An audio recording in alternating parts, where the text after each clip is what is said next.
आंतरराष्ट्रीय महिला दिनाच्या निमित्ताने सोलापूर महानगरपालिकेच्या उपमहापौर ज्ञानेश्वरी महेश देवकर यांच्या पुढाकारातून महानगरपालिकेतील सर्व महिला नगरसेविकांना एकत्रित करून पर्यावरणपूरक इको फ्रेंडली रंगपंचमी उत्साहात साजरी करण्यात आली। महिला दिनाचे औचित्य साधत उपमहापौर देवकर यांनी प्रत्येक महिला नगरसेविकेला देशी आणि औषधी रोपांचे वाटप केले। हरित सोलापूर या संकल्पनेला बळ देत शहर अधिक हिरवेगार करण्याचा निर्धार यावेळी सर्व नगरसेविकांनी व्यक्त केला। कार्यक्रमाला भाजप शहराध्यक्ष तथा स्वीकृत नगरसेविका रोहिणी दडवळकर, स्थायी समिती अध्यक्षा रंजिता चाकोते तसेच महानगरपालिकेतील सर्व महिला नगरसेविका, भाजप महिला पदाधिकारी उपस्थित होत्या।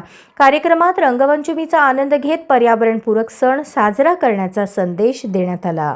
आमच्या उपमहापौर ज्ञानेश्वरी देवकर यांनी सगळ्या महिलांच्यासाठी रंगपंचमी आणि महिला दिनाच्या शुभेच्छा देण्यासाठी या कार्यक्रमाचं आयोजन केलं होतं। महानगरपालिकेच्या सर्व आमच्या नगरसेविका भगिनी, सगळ्या आमच्या पदाधिकारी, सगळ्या आमच्या कार्यकर्त्या, महानगरपालिकेचे काही कर्मचारी, महिला या सगळ्यांनी मिळून छान आनंदाने हा होळीचा, रंगपंचमीचा आणि महिला दिनाचा कार्यक्रम साजरा केलेला। इको फ्रेंडली रंगपंचमी आम्ही सगळ्यांनी साजरी केली आणि या महानगरपालिकेमध्ये पण जास्त महिला निवडून येऊन महिला राजा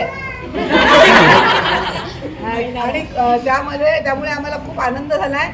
आणि महिला आघाडीच्या आमच्या अध्यक्षा रंजिताताई, तसंच स्टँडिंग कमिटीचे चेअरमन, त्याचबरोबर आमच्या उपमहापौर ज्ञानेश्वरीताई आणि महिला म्हणजे शहराचे अध्यक्ष म्हणून मी, आता सगळ्या महिलांना भारतीय जनता पार्टीने प्राधान्याने काम करण्याची संधी दिली, म्हणून हा आनंदाचा दिवस आम्ही आज छान साजरा करतोय। सगळ्यांना खूप खूप शुभेच्छा। आणि त्याचबरोबर महिला दिनाची गिफ्ट म्हणून आज त्यांनी देशी झाडांचं वितरण केलेलं आहे।